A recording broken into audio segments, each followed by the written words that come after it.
Yeah, in fairness to the All Blacks, I thought they played exceptionally well. They were outstanding on attack. To concede the try on half-time was disappointing. I thought 21-10 would have been, not bad after they'd started so well, and then we got back into the game. And there probably wasn't a lot of difference between the two sides in the second half. I thought we played a lot better in the second half. It was obvious to me, just watching the first half of that, with that 5-day turnaround after having played South Africa and losing 4 players in that game, that some players had definitely struggled a bit with the game being so quick in terms of the turnaround. But I thought the bench gave us some impetus when they came on, and it was good. I'm pleased with that. But no complaints about the result. I thought the All Blacks were great, and they deserved to win.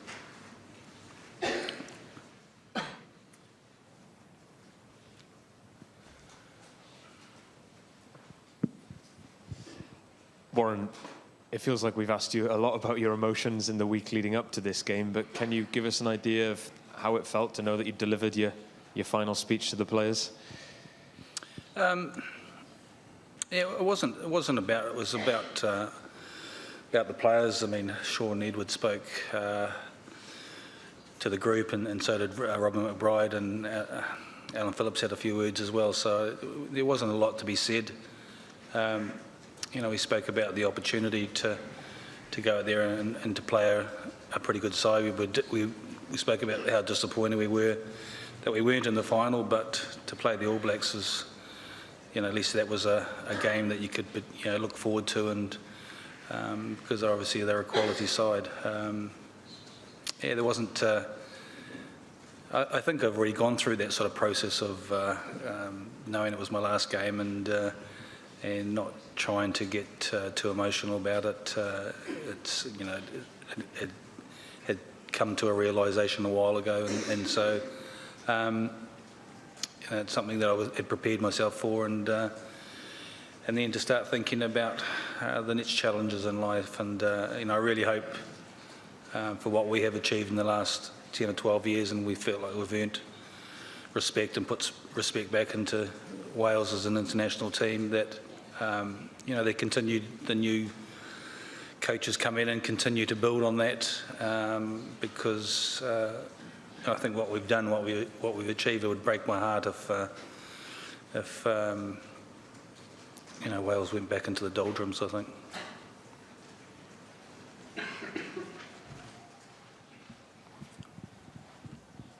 Alun, what was your reaction to the game? And you had a nice moment with your daughters at the end there. Could you just talk a little bit about that, please?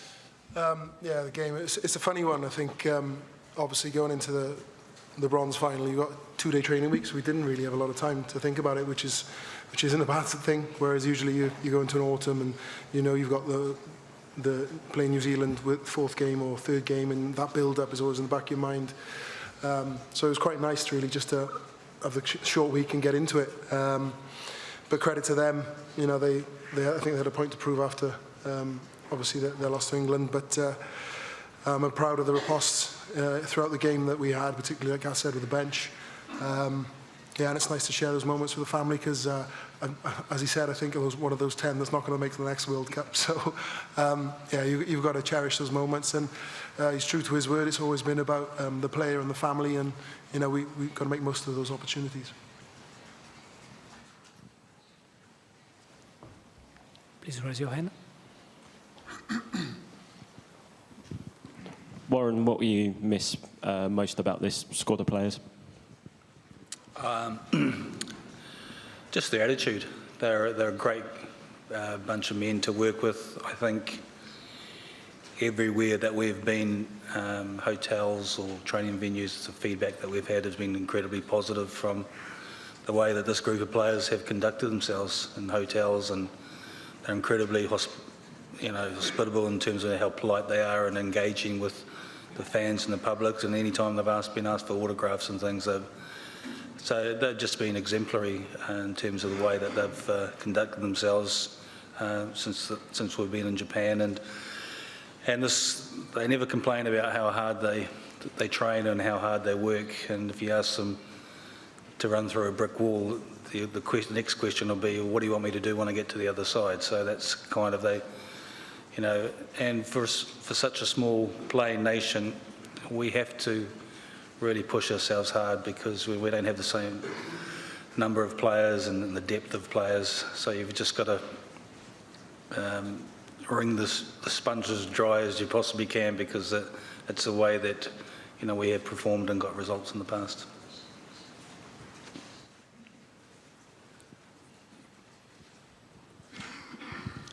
Warren, you said it would break your heart if your success wasn't capitalised on after you've left. What do you hope the near future looks like for this Welsh squad? Yeah, I just want them to continue. There's an opportunity.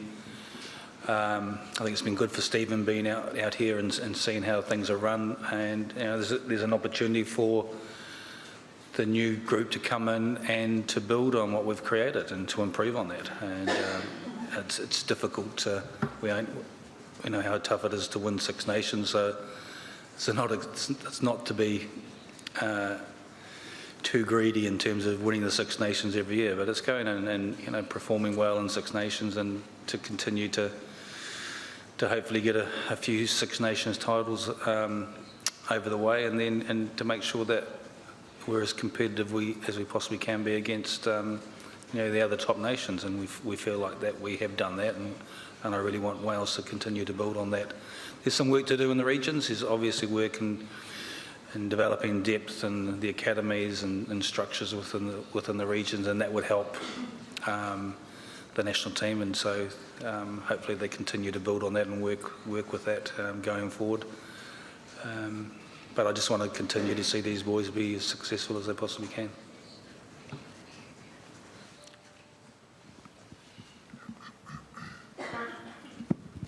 神奈川新聞の矢部と申します。今日はお疲れ様でした。監督とキャプテンに質問です。この日本大会ですけれども、アジアでは初めてとなるワールドカップが行われて、いつもであればイングランドだったりニュージーランドだったり、そういう本場の国でやってた大会ですけども、それと違ってここの大会で幕を閉じるということ、どういうふうに意義を捉えていますでしょうか。この大会の盛り上がりであったり、そういうものを感じたことを教えてください。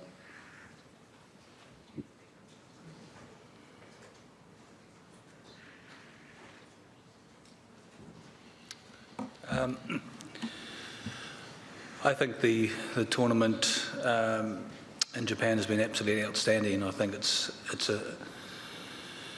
essential that World Rugby look to continue to grow the game as much as they possibly can, and by exposing a lot more people to the game here in Asia or in Japan in particular. Hopefully in the future we'll see more kids start to play the game and to become and come to love the game. So that's the challenges for World Rugby, and continuing to make other nations more competitive and with better competitions. And there are other, I think, regions in the world where the World Cup would be successful. I think it's been incredibly successful. This tournament in Japan, we've loved our time here. The people have been wonderful to us. And culturally, it's been a great experience for the coaches and the players. And there are other, like I said, there are other regions where I think the game, potentially going forward could be played in, like America or something like that. I think that would create a lot of traction for the game and building the game and getting more people involved in this fantastic game of rugby.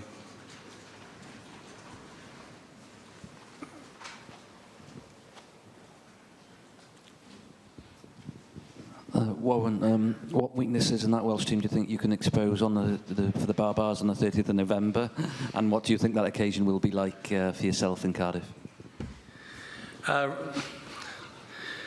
Really looking forward to that game. I think from my point of view is just being able to go out there and throw a couple of moves and stuff that they wouldn't have expected. Want to be positive in the way that potentially both teams play. I know the Barbarians will throw the ball around.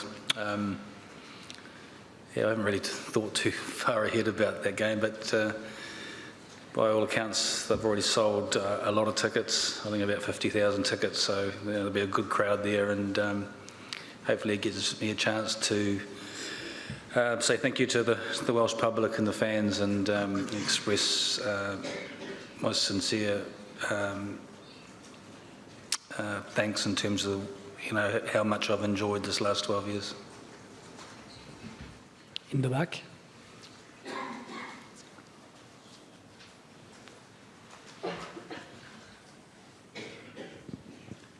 Warren, what excites you about the next 4 years of rugby that's laid ahead for you, obviously with the Chiefs and also with the British and Irish Lions? What excites you, and how hard do you think it's going to be to keep the level that you have attained at the moment, which is up there right the way through that particular next stretch of your career?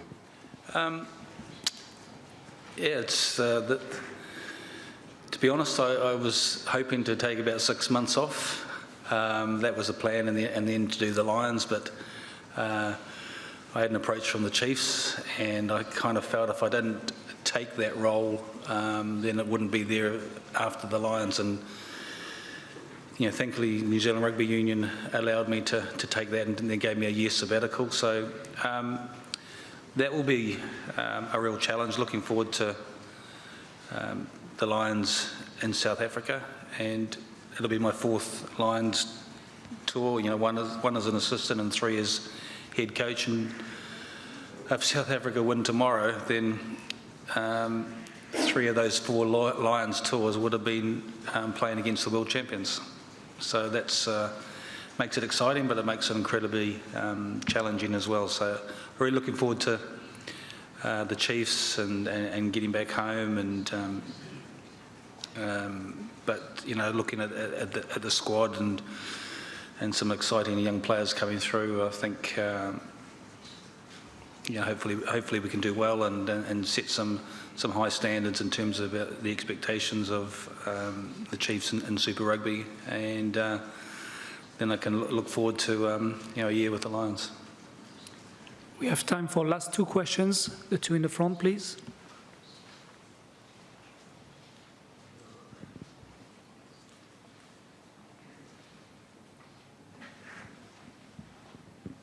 Warren, if you could have one bit of advice for the man who's going to come in and replace you, what would that be?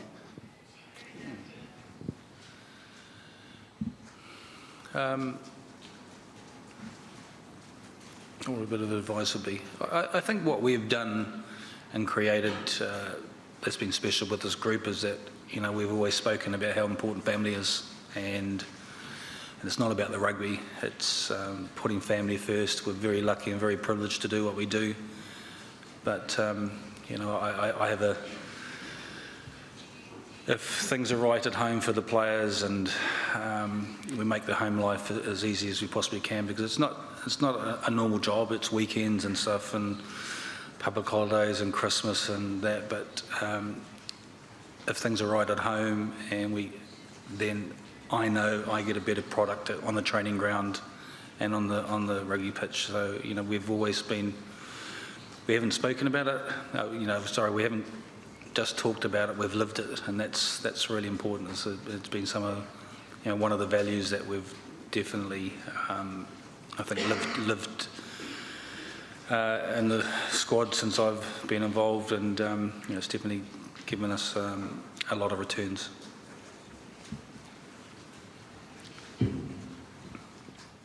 Alun, just Warren's alluded to the future of Welsh rugby. I just wondered if you could sort of sum up where that is, and thanks to his efforts. Well, I think it's his success has been unrivaled. Here we go, a bit of a love-in with Gats again. We've had a few over the last few months, but no, the success over the 12-year period is pretty unrivaled, isn't it?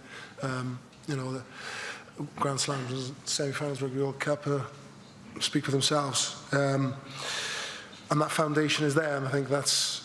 I was there in 2007 when we didn't get very far in that World Cup, and to achieve what we have and re-establish a foundation of Welsh rugby. And we mentioned it I mentioned it in the change rooms afterwards. Identity. I think as a player you can sometimes get focused on the rugby and not who you are. And I think he and the coaching staff that are moving on have re-established that, and I think that's a massive thing. not only for players to build on, but it gives the country and the nation as a demographic something to hang their hat on, and you can't take that away. Thank you very much, gentlemen. Thank you. Thank you. We'll be following shortly with New Zealand Post Conference.